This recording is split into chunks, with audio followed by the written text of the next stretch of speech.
got Marina. Shut it down.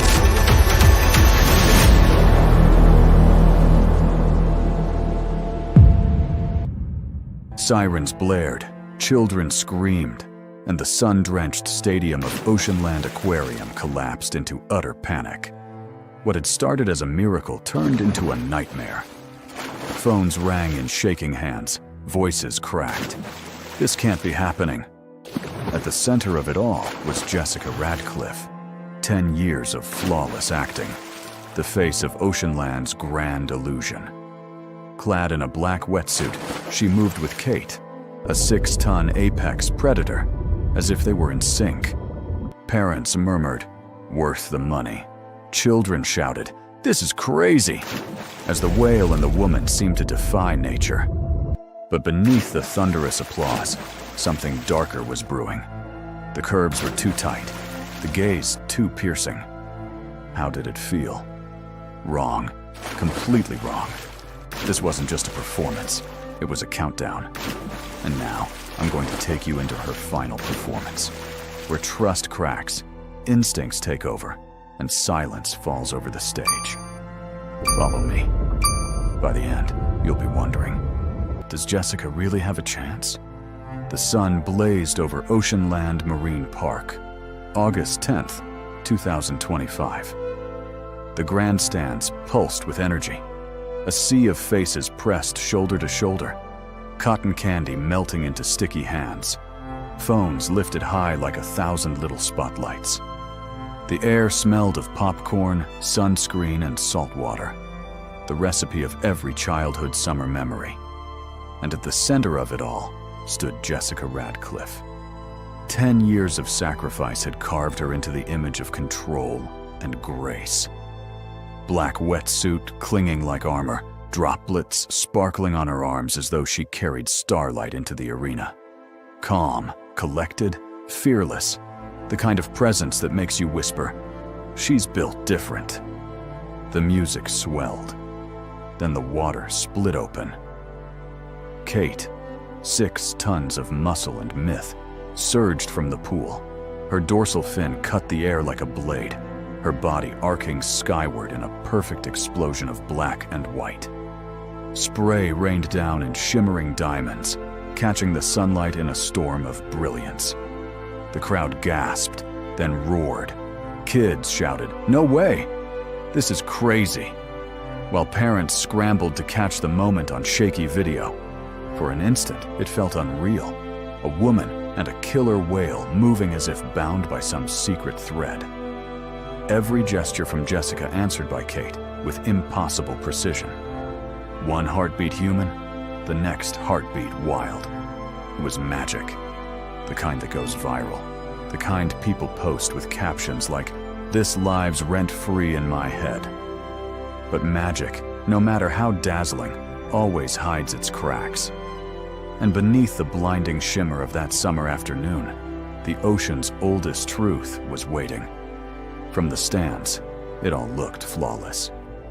Parents whispered, "Worth every dollar," as Kate circled the pool, her black and white body slicing the water like a living storm.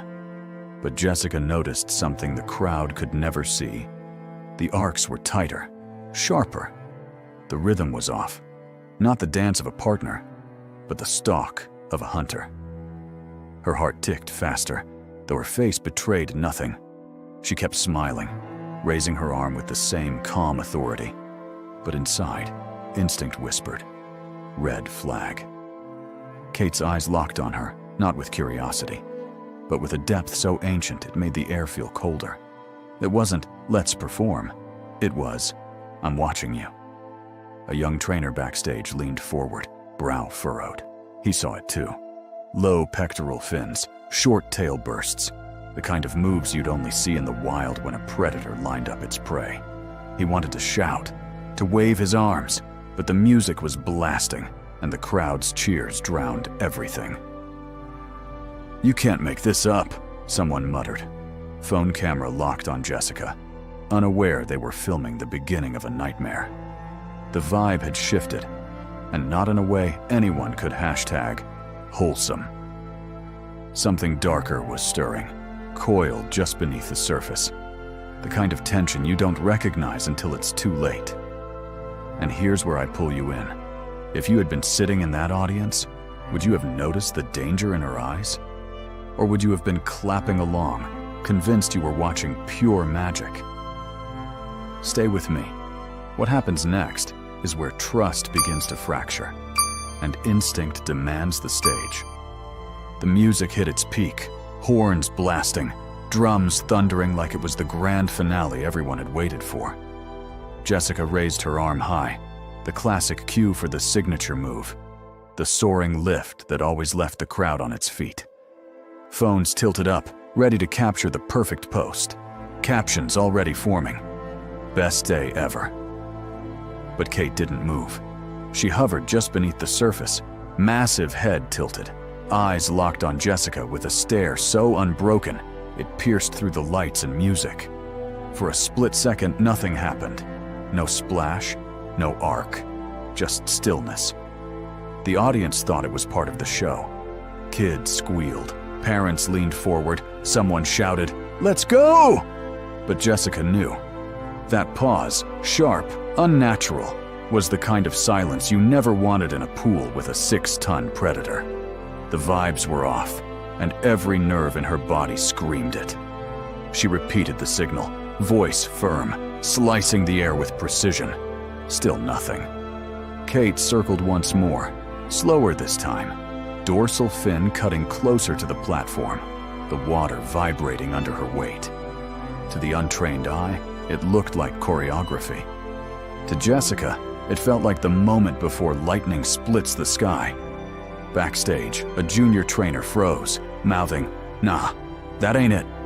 He knew the signs, the angled fins, the tense tail beats. But the crowd only saw a spectacle, chanting louder, phones steady. Jessica's breath caught in her chest. She forced herself to smile, to keep the mask intact, but her instincts had already flared. For nearly a decade, she had built her career on trust.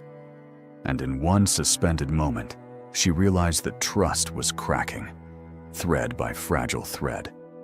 From the stands, it looked like magic. But Jessica understood the truth. The ocean doesn't hesitate for no reason. And when it does, something is about to break. The music was still pounding, lights flashing across the pool when Kate made her move. It happened faster than any eye could follow. A sudden surge from the depths, a missile of black and white power erupting through the surface. Her rostrum slammed into Jessica's torso with brutal force, the impact lifting her clean off the platform. For a heartbeat, the crowd gasped, believing it was part of the act. Then the sound came, the sickening thud of body against water, as Jessica hit the pool hard, air ripped from her lungs. Phones kept recording, parents cheered uncertainly, and a boy in the front row shouted, "That's insane!" But in the water, Jessica wasn't performing. She was fighting. Kate closed in, jaws opening wide, teeth like ivory daggers catching the light. They clamped down across Jessica's side, crushing, unrelenting. The pool exploded with spray, the surface churning into foam as the predator revealed itself. Jessica's arms flailed, pressing against the massive head, signaling the release cue she'd drilled for years. Tap, twist, push, nothing. Kate ignored every command, her black eyes void of recognition. The audience's cheers fractured into screams. Parents yanked their children close, shielding small faces. Phones shook wildly, some still filming, others dropping into laps. The shift was unmistakable. This wasn't choreography. This wasn't magic. This was a killing grip. Jessica thrashed, lungs burning, body twisting against the crushing pressure on her ribs.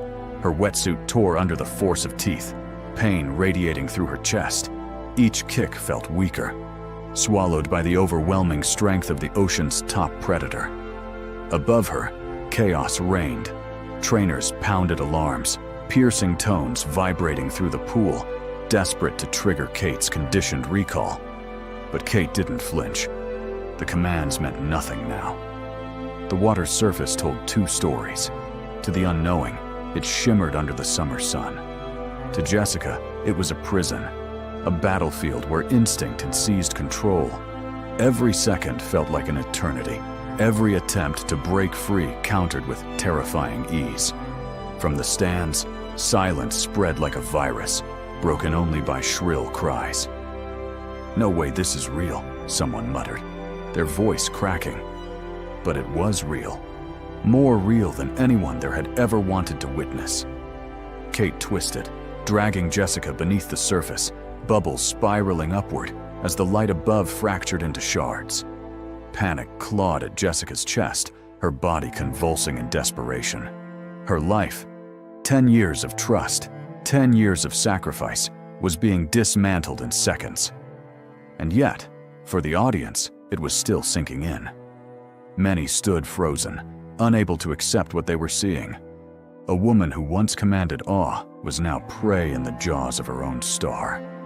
The illusion had shattered. The bond was gone. All that remained was raw, merciless instinct. The water swallowed Jessica in a violent rush, cold pressing against her skin, sound dissolving into a muffled roar. Kate dragged her down with terrifying precision, jaws clamped like iron across her ribs. It wasn't frantic, it wasn't chaos, it was deliberate, calculated, a predator's choreography unfolding in silence. Jessica twisted, forcing her arms against the orca's slick head, fingers hammering out the signal she had rehearsed 1,000 times. Tap, twist, push. Nothing. Kate rolled, dragging her into a slow spiral, the massive body pivoting with effortless grace. For every desperate motion Jessica made, Kate answered with control, coiling tighter, pulling deeper. Bubbles spilled from Jessica's lips, tiny silver betrayals rising toward the fractured light above. Her chest convulsed, lungs screaming for air, the fire inside growing hotter with every heartbeat.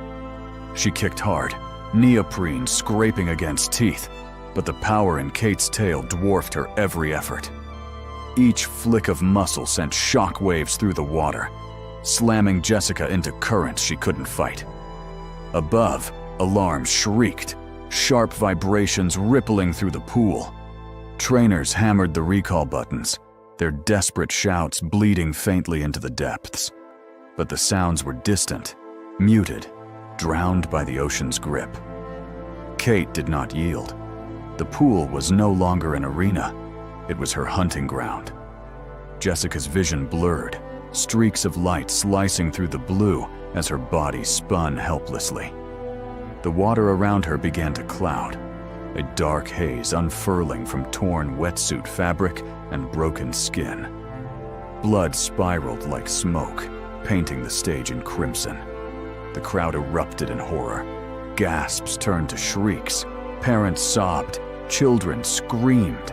Phones shook violently as trembling hands captured what no one would ever forget. Some couldn't look away. Others fled, their footsteps pounding against concrete as chaos consumed the grandstands. But Jessica saw none of it. Her world had narrowed to the crushing jaws around her, the suffocating silence, the desperate ache in her chest.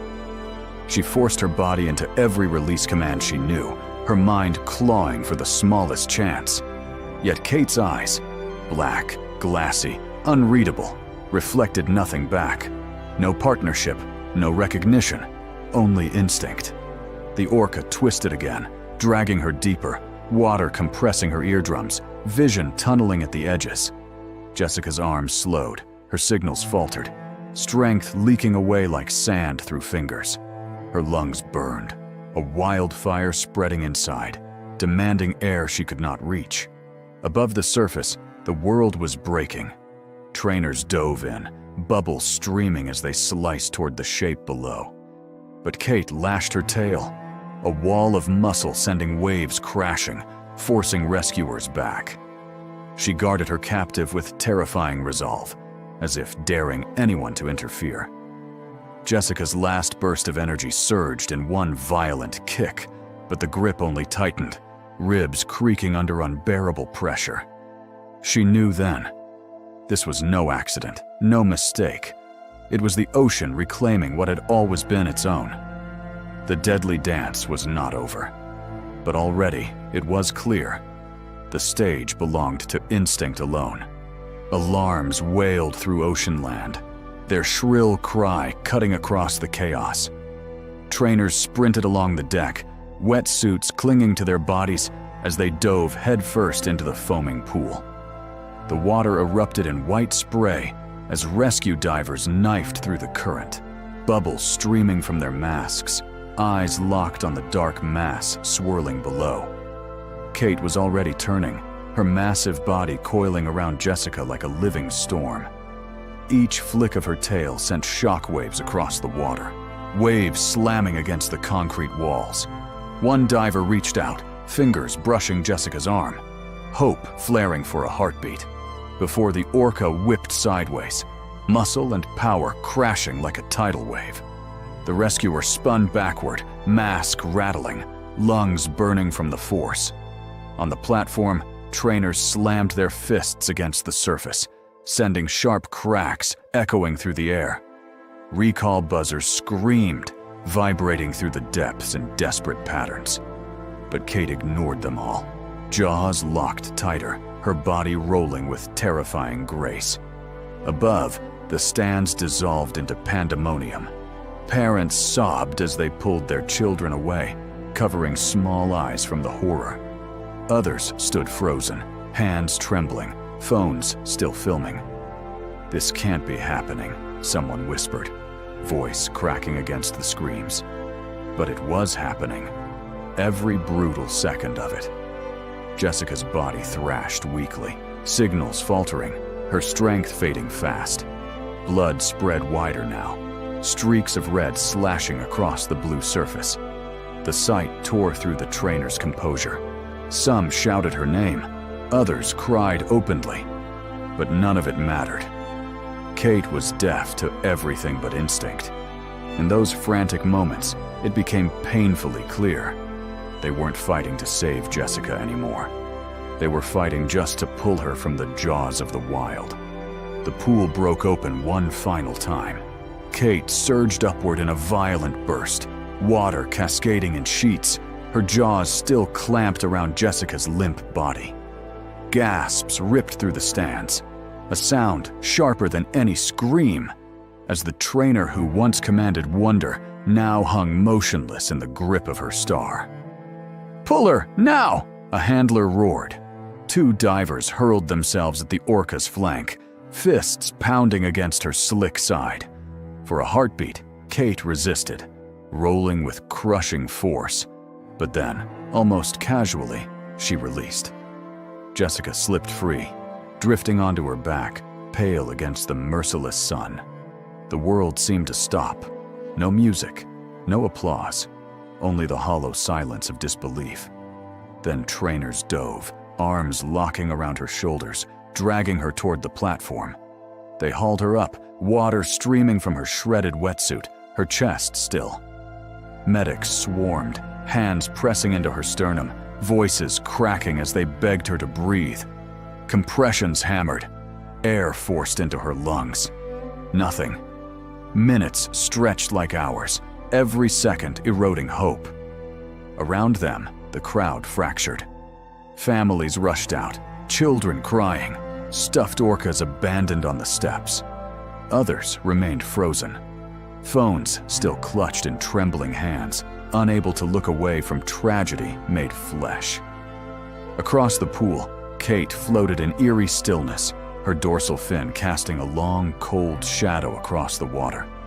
She did not thrash, did not rage. She simply hovered, a predator's silence after the hunt. Her black eyes revealed nothing, as though the bond of 10 years had never existed. At last, the medic's hand slowed, then stopped. The alarms faded into quiet. Only the faint lap of water remained. Jessica Radcliffe's final performance was over, and in that silence lingered the ocean's oldest truth. Trust may falter, beauty may shatter, but instinct always reigns. Oceanland's waters lie still now, but they carry a silence heavier than thunder. Jessica Radcliffe's name will never be remembered for applause, but for the fragile line she walked between wonder and danger, trust and instinct. For nearly a decade, she believed love and discipline could hold back the wild, and for nearly a decade, it seemed true. But in one brutal afternoon, the ocean reminded us of its oldest truth: instinct never dies. Her final moments were not just the end of a performance. They were a warning carved into memory that nature does not bow to training, that predators are not props, and that beauty can collapse into terror in the blink of an eye. Jessica's story lingers, etched in the silence she left behind. And now I ask you, after hearing this, do you believe these creatures belong in tanks? Or should the ocean remain their only stage? Share your thoughts below, and don't forget to subscribe for more stories the world should never forget.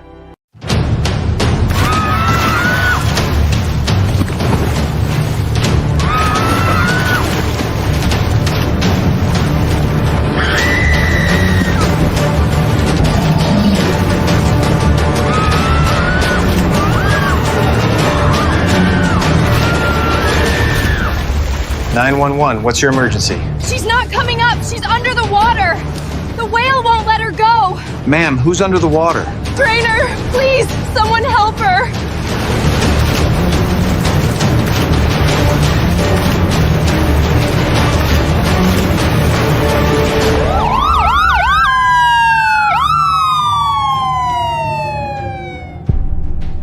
Those words tore through the dispatch line on a freezing February afternoon in 1991.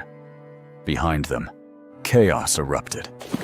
Screams, gasps, the frantic pounding of feet across the platform. Families who came for laughter now clutched each other in terror, their eyes locked on a pool that had transformed into a battlefield. In that tank, 3 orcas sliced through the water like shadows.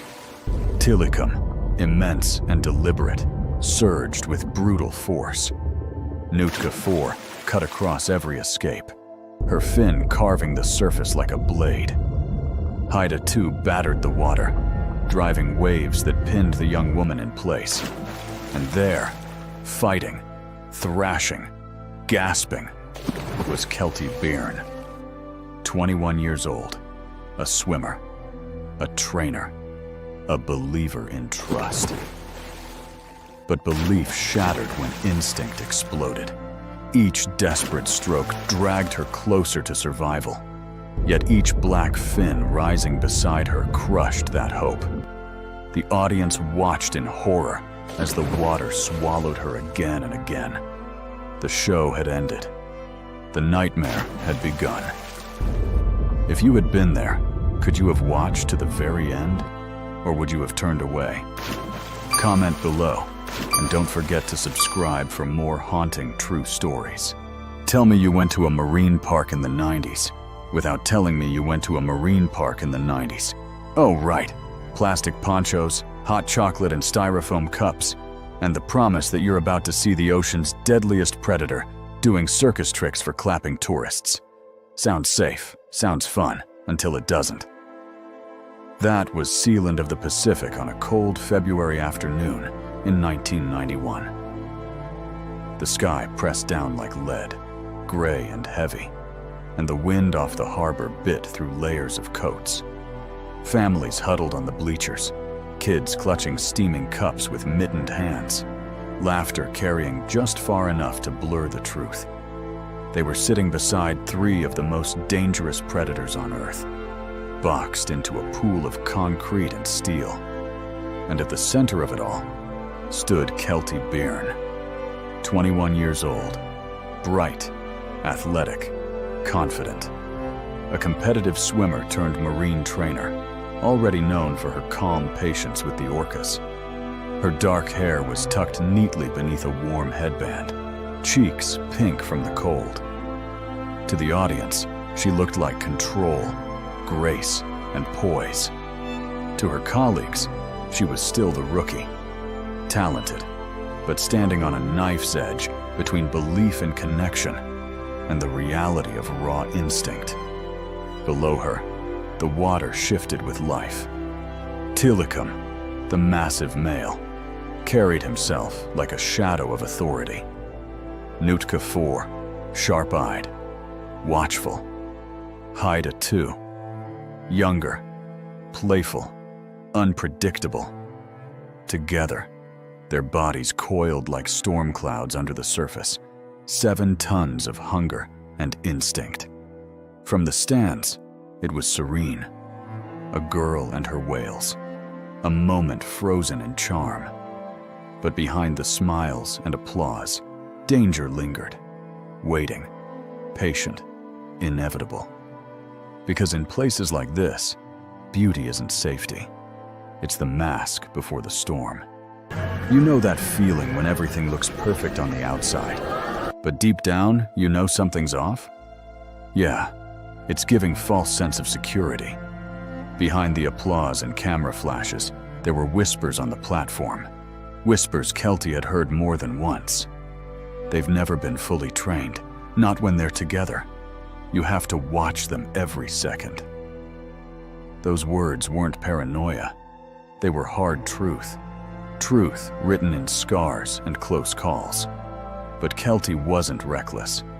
She was 21, yes, but she was disciplined, calm, and determined to believe that respect could build trust. To her, fear was weakness. Respect was strength. And on that gray afternoon, she chose strength. She leaned at the pool's edge, speaking softly to the 3 giants below, her breath turning to white mist in the cold. The audience saw serenity, a young trainer in sync with her whales. But anyone who really looked could see the tension in her stance, the tiny calculation behind every step. Beneath her, shadows shifted. Tilikum gliding with quiet authority, Nootka 4 circling like a sentinel, Haida 2 darting with restless energy. 3 predators, confined but never tamed. And here's the thing, tell me you're safe without telling me you're safe. Standing above 7 tons of muscle and instinct on a slippery platform? Yeah, this ain't it. Because the line between wonder and terror, it isn't measured in miles, it's measured in seconds. What about you? Would you have stood there with the same confidence as Kelty, or trusted your gut and stepped back? Drop your thoughts in the comments. It happened in a blink. 1 second, Kelty was steady on the platform, adjusting a training rope, her boots squeaking against wet concrete. The next, her foot slid across a slick patch of algae. Her balance vanished. Her body pitched forward. Gravity took over. She fell. The sound was sharp, her body striking the icy water with a slap that echoed against the steel walls of the tank. For a heartbeat, the audience gasped, then laughed nervously. To them, it looked like a stunt.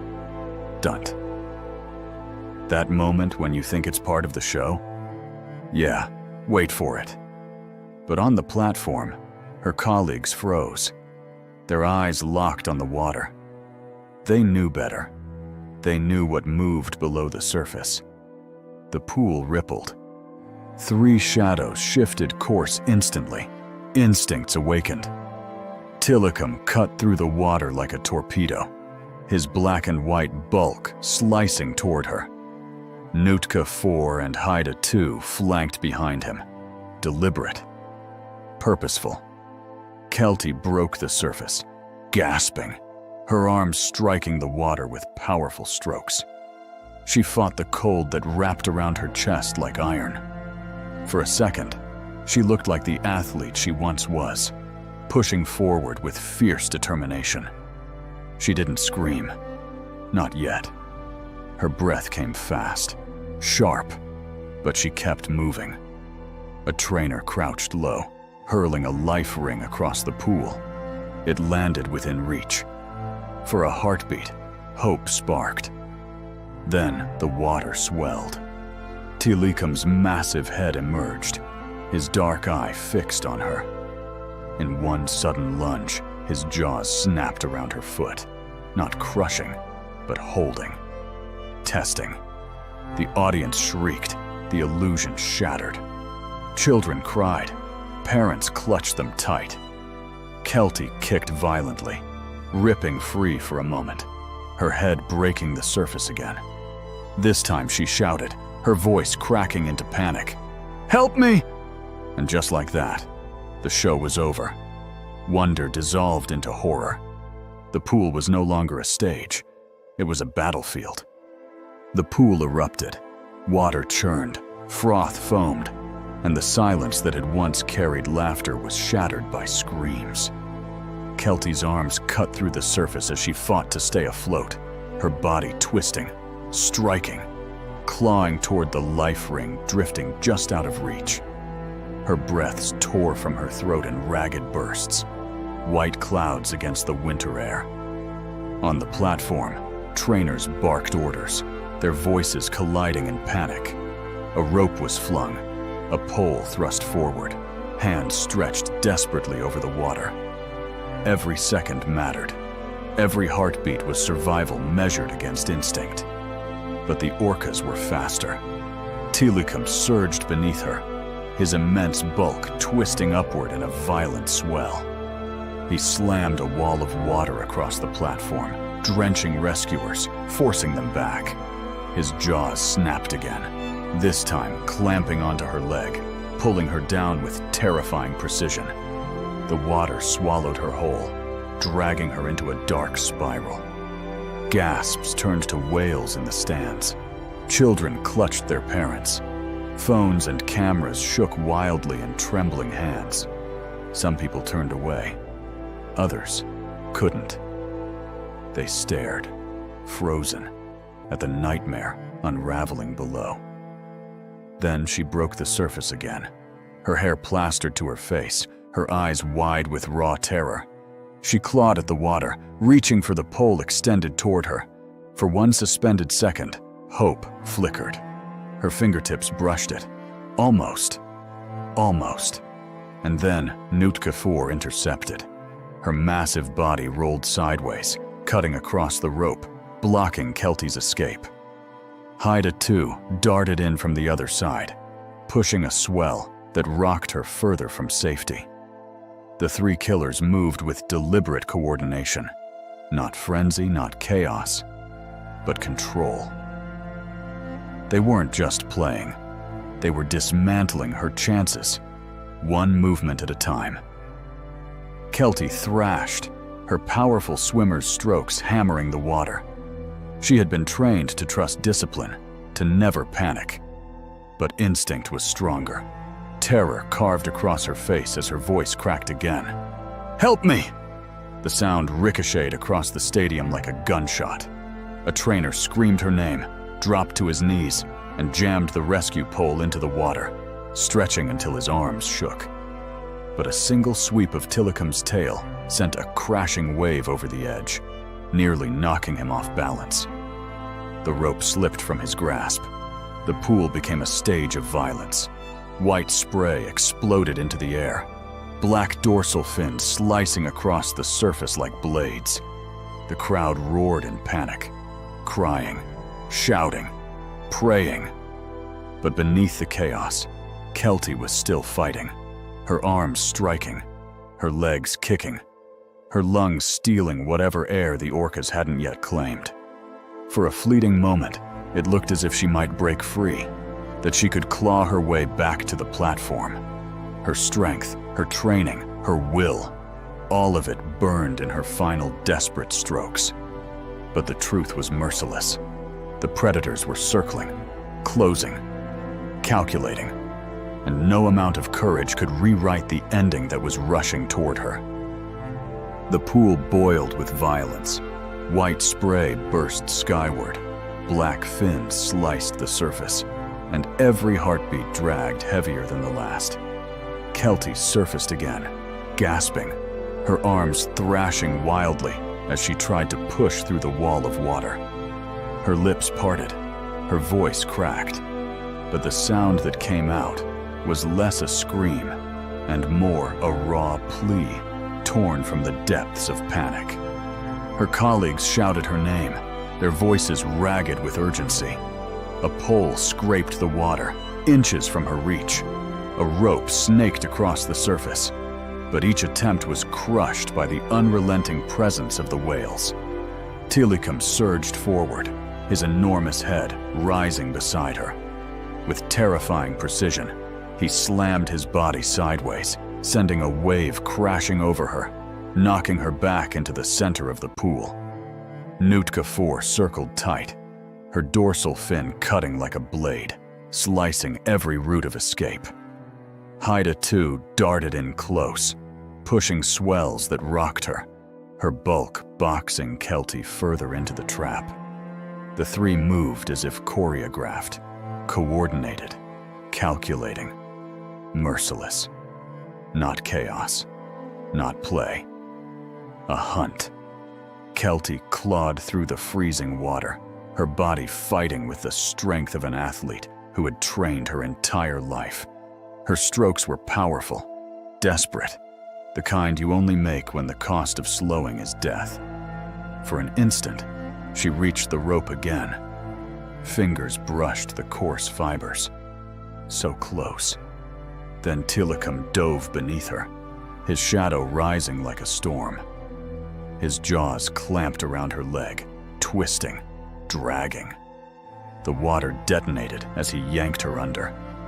Gasps tore through the crowd. Children wailed.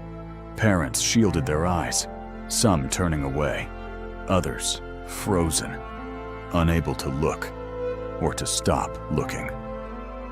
The sound of whistles cut through the stadium, shrill, useless against the roar of displaced water. Seconds stretched into eternity. Trainers leaned so far over the edge they nearly toppled in. Arms were reaching, shouting, begging. The surface rippled, then boiled as Kelty broke free again, her head snapping back into the air. Her face was pale, her mouth wide, lungs clawing for air. She flailed toward the platform with everything left inside her. But the whales were relentless. Nootka slid across her path, her immense bulk blocking the rope. Haida rammed a swell that pushed her off course. And then, with a violent surge, Tilikum rose once more, his black and white body towering, his jaws closing, pulling her down into the abyss. The water swallowed her. The stadium went silent, except for the sobs, the screams, the desperate whistles. Trainers pounded the deck, throwing ropes, shouting orders. But deep down, they knew. This was no longer a rescue. It was a race already lost. The pool had transformed from a stage of wonder into an execution ground. And every passing second pressed the weight of the inevitable onto the shoulders of everyone watching. The water stilled, rippling only with faint circles that spread outward into nothing. Kelty was gone beneath the surface, dragged into the shadows, where no human eye could follow. For the first time, there were no gasps, no cheers, no applause, just silence. A silence so sharp, it pressed against every chest in the stadium. Seconds passed like hours. Trainers crouched low, scanning the pool with desperate eyes, shouting her name into the void. The shrill blasts of whistles pierced the air, each note trembling with futility. Bright ropes and life rings splashed against the water, floating aimlessly, unanswered. And still, the orcas circled. Tilikum glided just beneath the surface, his dorsal fin slicing through the blue like a blade.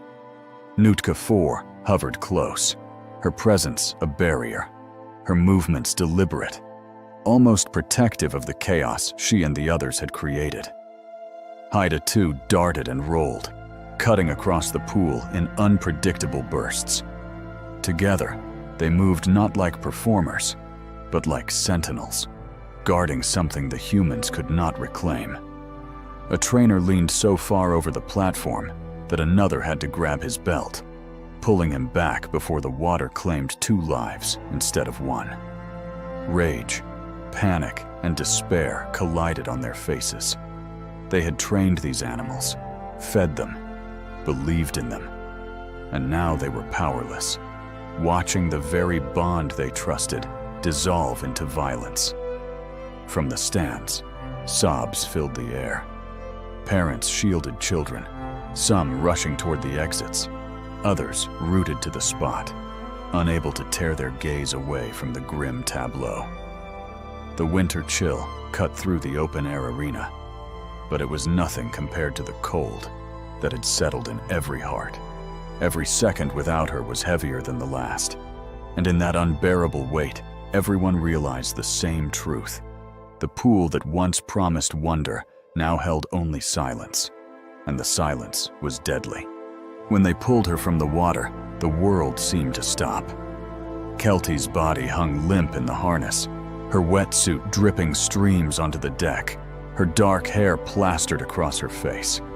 Trainers pressed against her chest, counting compressions, forcing air into lungs that no longer responded. Their hands moved with desperate rhythm, but deep inside, every rescuer knew the truth.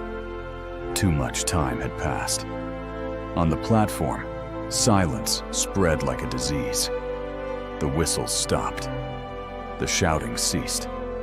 The only sound was the rasp of strained breaths as they tried to summon back a life already slipping beyond reach. In the stands, parents clutched their children, shielding them from the sight. But it was too late. The image was carved into every witness. The young trainer, once radiant with confidence, now lifeless in the shadow of the creatures she believed in. News traveled faster than the waves beyond the harbor. By nightfall, Kelty Burns' name was on every television screen across Canada. Headlines screamed Orca attack and freak accident.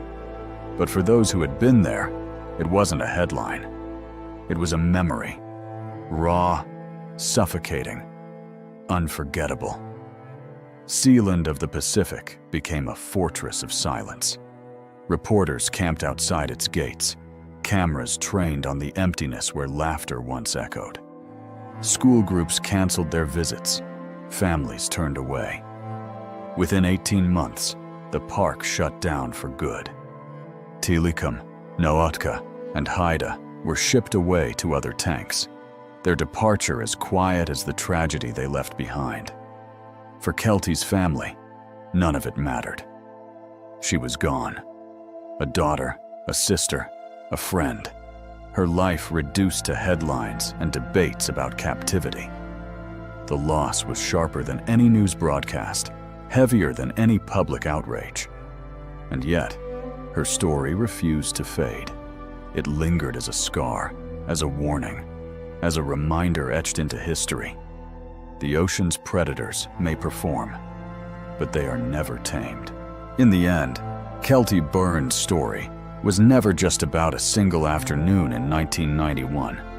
It was about the illusion of control, how humans believed they could confine the ocean, tame its giants, and package their power for applause.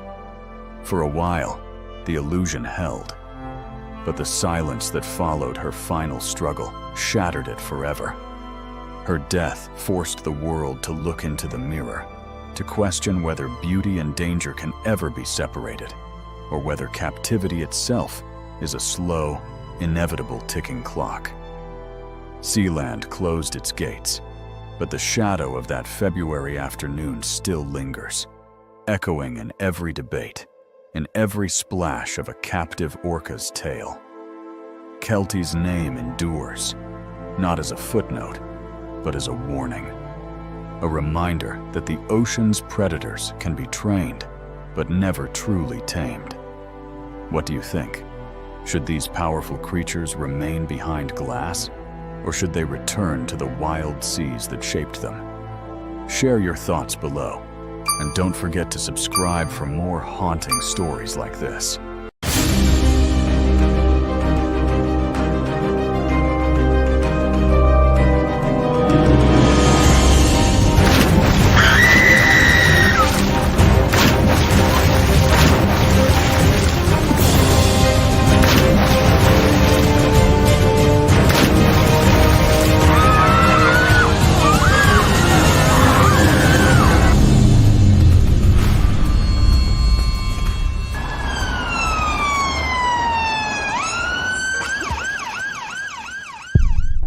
The pool erupted like a bomb. One heartbeat, it was calm and sparkling beneath the Florida sun. The next, it exploded into chaos. Screams cut through the stands. Cameras shook in terrified hands. Children cried as the place built for wonder transformed into a stage of horror. And this isn't a movie. This isn't a story made up to scare you. This is real. It happened on February 24th, 2010, at SeaWorld Orlando, a day remembered as the darkest in the park's history. Just hours before, it looked perfect. Families called it the best day ever. Music filled the stadium. The smell of popcorn drifted through the air, and on the platform stood Dawn Brancheau, the star trainer whose calm confidence had made her beloved by audiences everywhere. By her side was Tilikum, the largest killer whale in captivity, 12,000 pounds of raw power cloaked in beauty. To the audience, it was harmony. To the trainers, it was always a risk. And when instinct finally broke free, there was no coming back. The show collapsed into blood, silence, and the harsh truth. Nature cannot be caged without consequence. This is the true story of SeaWorld's darkest day. What do you think? Should animals like Tilikum have ever been kept in tanks at all? Best day ever. You only live once. Living the dream. That's what parents said as they shuffled into SeaWorld Orlando, balancing trays of nachos and popcorn, cameras strapped around their necks like badges of honor. The Florida sun blazed down, and the pool glittered like liquid glass, promising memories that could be packaged into photos, souvenirs, hashtags. To the crowd, it was pure magic, safely scripted, neatly packaged, and sold at the price of admission. At the heart of it all stood Dawn Brancheau. She wasn't just a trainer. She was the star. 40 years old, radiating confidence, her wetsuit gleamed under the midday sun. To the audience, she seemed untouchable, the woman who had built a bridge between the human world and the ocean's fiercest predator. She smiled with that steady grace, the kind that said, "I've got this. I always do." Beside her, circling beneath the surface, was Tilikum. 12,000 pounds of muscle and instinct, cloaked in black and white beauty. To the children in the stands, he was Shamu, a friendly giant who waved on cue and leapt for applause. To Dawn, he was a partner, a creature she'd devoted 15 years of her life to understanding. But beneath the cheers and camera flashes, something else lingered. The kind of tension you don't see on postcards. A line invisible to the families eating hot dogs, but sharp as glass to those who lived it every day. Trainers knew it. Dawn knew it. The bond was real, yes, but so was the danger. Still, under that blazing sun, with the smell of salt water and sunscreen in the air, no one thought of danger. They thought of wonder. They thought of magic. They thought they were safe. But the ocean doesn't play by our rules. And today, the illusion was already cracking. The show looked effortless. Every cue Dawn gave, Tilikum obeyed. A thunderous tail slap that sent waves crashing into the stands. A towering spy hop that made children scream with delight. a flawless breach that rained glittering droplets under the Florida sun. To the crowd, it was perfection. Or as people would say today, it was giving flawless. But Dawn knew better. She wasn't playing with a pet. She was negotiating with a predator. 15 years in this world had taught her the truth. Every signal was a question. Every response, an answer. Orcas don't read scripts. They make choices. When they chose obedience, people called it magic. When they didn't, no one wanted to imagine that version. She leaned close to the water, whispering, "Good boy." It wasn't for the audience. It was for him. A private language shaped by repetition, trust, and long hours that blurred the line between trainer and animal. To the families with popcorn in their laps, it looked easy. "No worries, we're good," they thought, smiling at one another. But safety was an illusion. A thin film stretched across deep, unpredictable water. From the sidelines, veteran trainers felt the shift. Tilikum's circles were tighter, his movements sharper.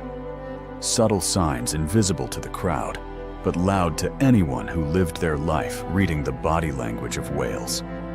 Dawn sensed it too, the invisible pressure change, like the air before a storm. Still, she smiled, steady, calm, the professional who carried the weight of wonder on her shoulders. And the crowd? They cheered for harmony, unaware that what they were really watching was a fragile line, thin as glass, already beginning to crack. From the stands, everything still looked perfect. The music soared, the water sparkled, and families believed they were watching harmony unfold. But beneath the surface, something had shifted.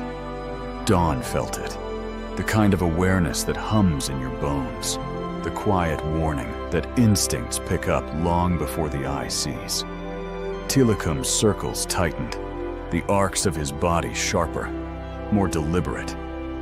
His responses came slower, heavier, like he was testing boundaries instead of following cues. To the crowd, it was still magical.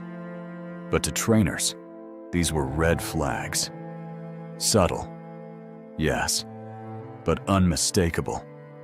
Dawn crouched low at the pool's edge, her hand brushing the surface. Tilikum rose, his head breaking through in a spray of breath that misted her face. Their eyes locked. For the audience, it was, "Aw, so cute." For Dawn, it was something else. His stare lingered too long, deep and calculating. And in that silence, it hit different. She smiled, steady as ever, because that's what professionals do. But inside, she knew this wasn't the same rhythm she'd danced with for years. It was off, low-key unsettling. A storm building, unseen by the cheering families who thought they were safe. On the sidelines, another trainer shifted uneasily. They knew these moments, the ones that whispered, "This is not a vibe." But the show went on, as it always did, because that was the illusion SeaWorld sold. Trust over instinct, performance over reality. The truth? The glass was already cracking. The audience just couldn't hear it. And you, watching this right now, what do you think? Would you have seen the signs? Or would you, like the crowd, have believed in the illusion? Tell me in the comments below. The show surged forward, the crowd still roaring with applause, unaware of how close the illusion was to shattering. Dawn stood poised at the pool's edge, her body angled toward the audience, her hand raised in a subtle signal.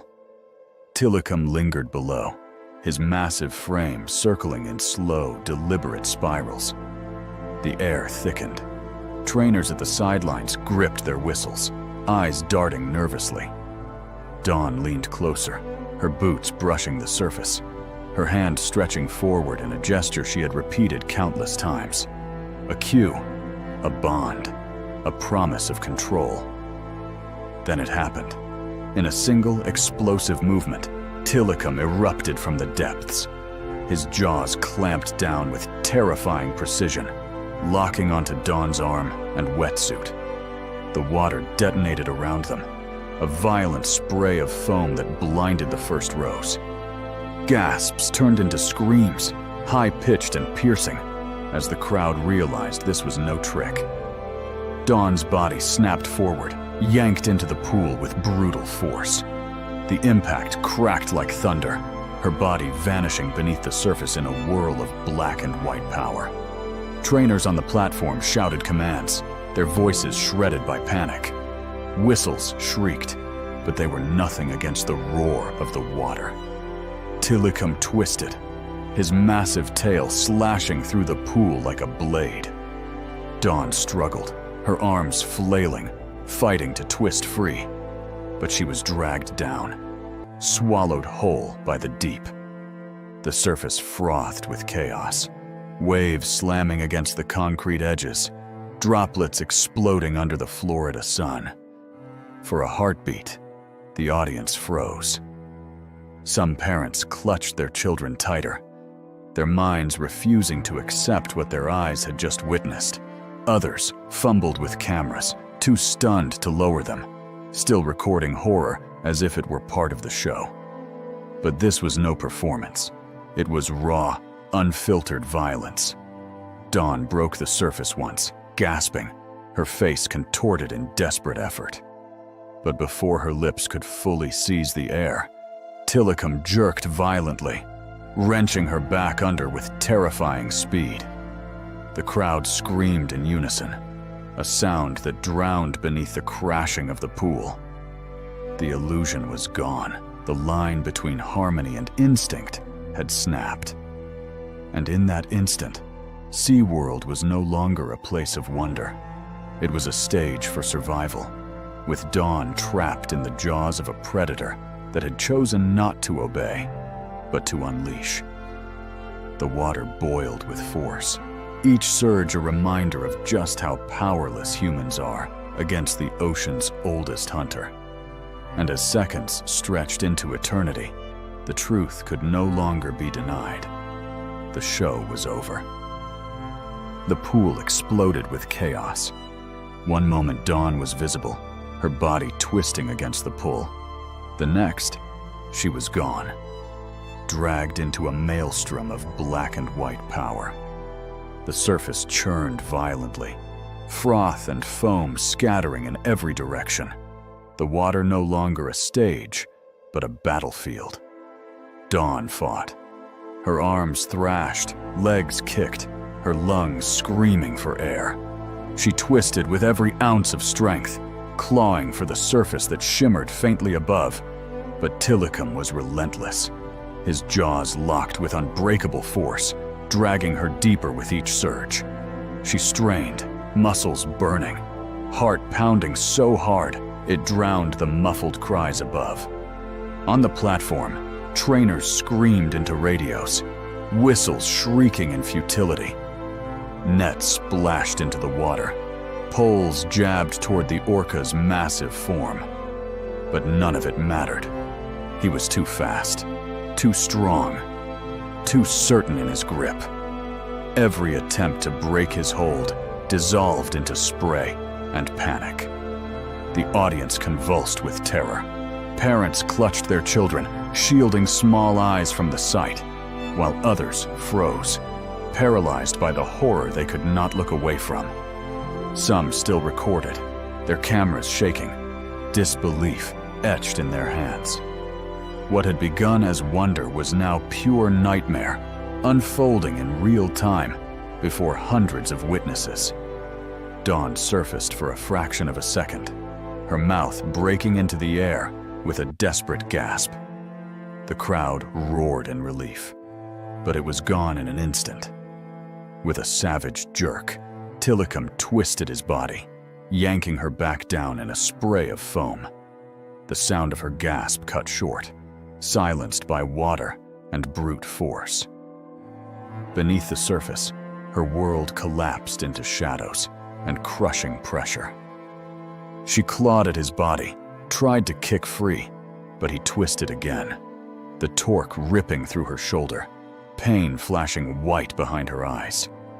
The surface retreated, the light fractured, until all that remained was green, blue, and black.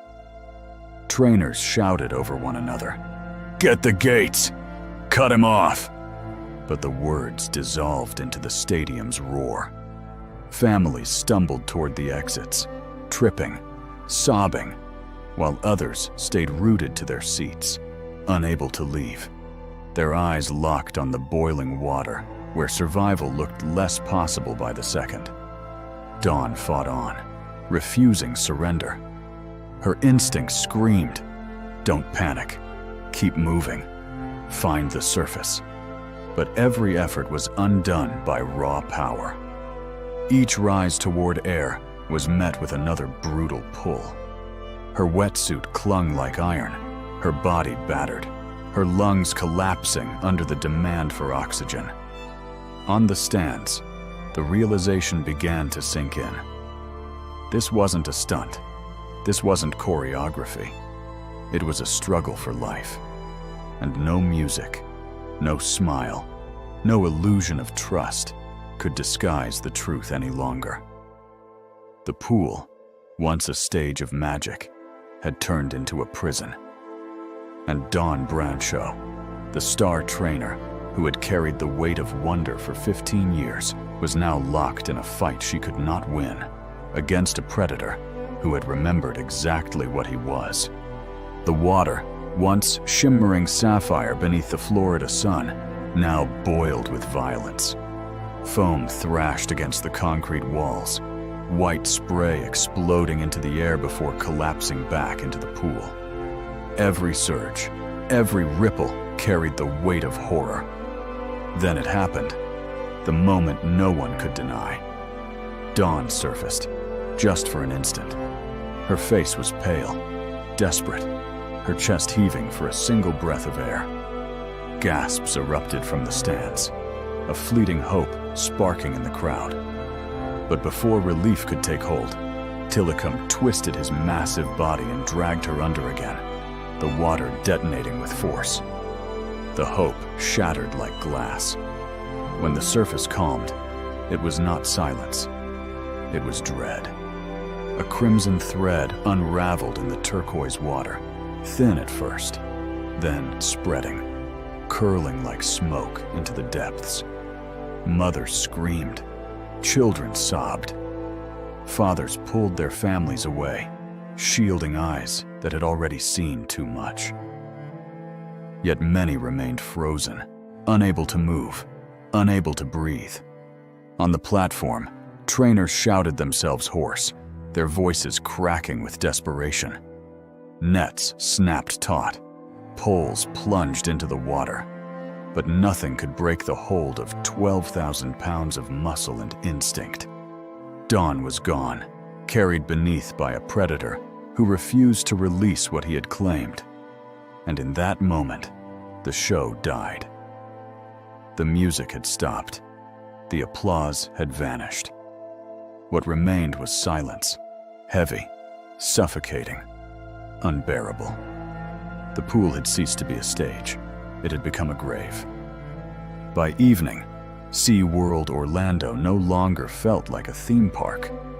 The bleachers were empty, still damp from the splashes of a show that would never finish. The smell of salt water and sunscreen had been replaced by something heavier, the weight of grief that clung to every corner of the stadium. Trainers gathered in a small break room, wetsuits still dripping, faces pale and hollow. Some stared at the floor, others into the distance, replaying the same images they could never erase. There was no coming back from this, no way to reframe it as a performance gone wrong. It was tragedy, raw and undeniable. Outside the gates, news crews crowded the entrance, cameras rolling, headlines flashing across screens. SeaWorld's darkest day. Helicopters chopped the air above, carrying the story to millions. For the public, it was a reality check. An apex predator had reminded the world who he truly was. Tilikum was moved to a back holding pool, drifting in slow circles, silent and unyielding. Some said he looked restless. Others claimed he was calm. The truth? No one could really know. He had taken a life, and now he carried it with him, tethered in the stillness of filtered water. Dawn's family arrived quietly, shielded from the press, walking past walls lined with photos of her smiling beside the very creature that ended her life. For them, the loss was not a headline. It was a wound that would never heal. The illusion had shattered. And for those who witnessed it, one thought echoed again and again. Let that sink in. In the end, Dawn's story was more than tragedy. It was a warning carved into water and memory. For years, SeaWorld sold the illusion that trust could tame instinct, that love could rewrite millions of years of evolution. But on that February day, the illusion drowned. The truth is simple, yet brutal. Actions have consequences. When we cross nature's boundaries, we gamble with forces we cannot control. Dawn believed in her bond with Tilikum, but instinct never sleeps. And when it awoke, there was no coming back from this. The stadium fell silent. The crowds walked away, but the echoes remained. This wasn't entertainment. It was a reality check. And for everyone who witnessed it, one thought lingered. This hits different. So now I turn to you. What do you think? Should animals like Tilikum ever have been caged for our applause? Or was this tragedy inevitable the moment we tried to own the ocean? Share your thoughts below, and don't forget to subscribe so you never miss the stories the world tries to forget.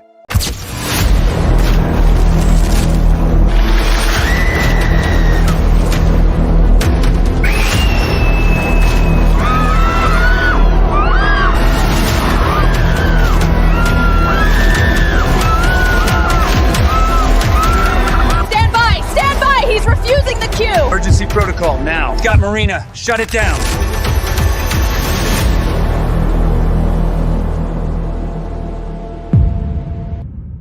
Sirens blared, children screamed, and the sun-drenched stadium of Oceanland Aquarium collapsed into utter panic. What had started as a miracle turned into a nightmare. Phones rang in shaking hands, voices cracked. This can't be happening. At the center of it all was Jessica Radcliffe. 10 years of flawless acting, the face of Oceanland's grand illusion.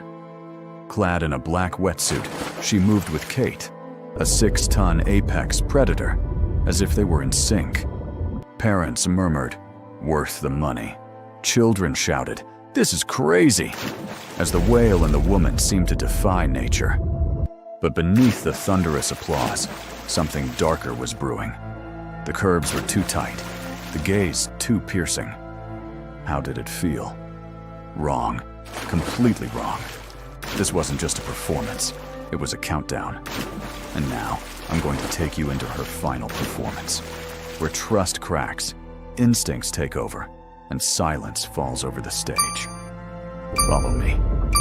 By the end, you'll be wondering, does Jessica really have a chance? The sun blazed over Oceanland Marine Park, August 10th, 2025. The grandstands pulsed with energy. A sea of faces pressed shoulder to shoulder, cotton candy melting into sticky hands. Phones lifted high like 1,000 little spotlights. The air smelled of popcorn, sunscreen, and salt water, the recipe of every childhood summer memory. And at the center of it all stood Jessica Radcliffe. 10 years of sacrifice had carved her into the image of control and grace. Black wetsuit clinging like armor, droplets sparkling on her arms as though she carried starlight into the arena. Calm, collected, fearless, The kind of presence that makes you whisper, "She's built different." The music swelled. Then the water split open. Kate, 6 tons of muscle and myth, surged from the pool. Her dorsal fin cut the air like a blade, her body arcing skyward in a perfect explosion of black and white. Spray rained down in shimmering diamonds, catching the sunlight in a storm of brilliance. The crowd gasped, then roared. Kids shouted, "No way! This is crazy!" While parents scrambled to catch the moment on shaky video. For an instant, it felt unreal.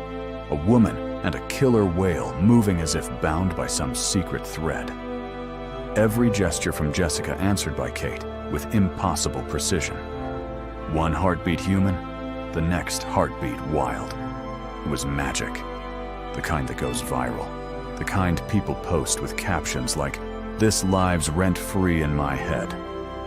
But magic, no matter how dazzling, always hides its cracks. And beneath the blinding shimmer of that summer afternoon, the ocean's oldest truth was waiting. From the stands, it all looked flawless. Parents whispered, "Worth every dollar," as Kate circled the pool, her black and white body slicing the water like a living storm. But Jessica noticed something the crowd could never see. The arcs were tighter, sharper. The rhythm was off. Not the dance of a partner, but the stalk of a hunter. Her heart ticked faster, though her face betrayed nothing. She kept smiling, raising her arm with the same calm authority. But inside, instinct whispered, "Red flag." Kate's eyes locked on her, not with curiosity, but with a depth so ancient it made the air feel colder. It wasn't, "Let's perform." It was, "I'm watching you." A young trainer backstage leaned forward, brow furrowed. He saw it too. Low pectoral fins, short tail bursts, the kind of moves you'd only see in the wild when a predator lined up its prey. He wanted to shout, to wave his arms, but the music was blasting, and the crowd's cheers drowned everything. "You can't make this up," someone muttered. Phone camera locked on Jessica, unaware they were filming the beginning of a nightmare. The vibe had shifted, and not in a way anyone could hashtag wholesome. Something darker was stirring, coiled just beneath the surface. The kind of tension you don't recognize until it's too late. And here's where I pull you in. If you had been sitting in that audience, would you have noticed the danger in her eyes? Or would you have been clapping along, convinced you were watching pure magic? Stay with me. What happens next is where trust begins to fracture, and instinct demands the stage. The music hit its peak, horns blasting, drums thundering like it was the grand finale everyone had waited for. Jessica raised her arm high, the classic cue for the signature move, the soaring lift that always left the crowd on its feet. Phones tilted up, ready to capture the perfect post. Captions already forming. "Best day ever." But Kate didn't move. She hovered just beneath the surface, massive head tilted, eyes locked on Jessica with a stare so unbroken it pierced through the lights and music. For a split second, nothing happened. No splash, no arc, just stillness.